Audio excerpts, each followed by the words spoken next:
And I guess also philosophically, we were just talking about, the question, does CFD, have to be made only by way of a B-book? But I think if you think of it in terms of why is CFD, what is CFD essentially enables retail clients to do is to gain economic exposure to an underlying asset without the barriers of entry, albeit capital, margin levels, or storage facilities, whatever they may be.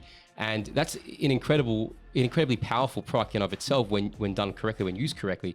But again, the intention of the CFD, as Angus alluded to, was never to internalize client deposits. It was never to profile clients and to monetize the client flow that's coming through. It was simply to provide market access, and in the broker's standpoint, provide some sort of an opportunity to place a markup, and like any business, make a profit on that side. But in terms of this perception around the CFD product as being bad or dangerous because of those nefarious players that might have been out there, that's a sad reality. It's a case of, and you see it in every market, getting high on your own supply, drinking the Kool-Aid, whatever you want to call it. They kind of took a really good business idea, which was improve market access, and then said that, we're going to, we can make so much more money. Yeah, well, basically.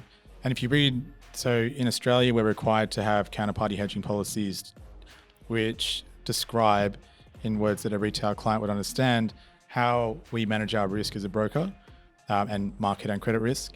And everyone has words to the effect of, we don't hedge all client trades, and we have residual market, risk positions.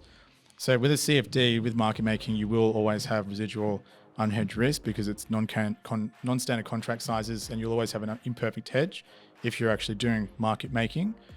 But yeah, instead of doing as described in those policies, it's basically take on as much risk as possible and just hedge a little bit, because to internalize that, it's just...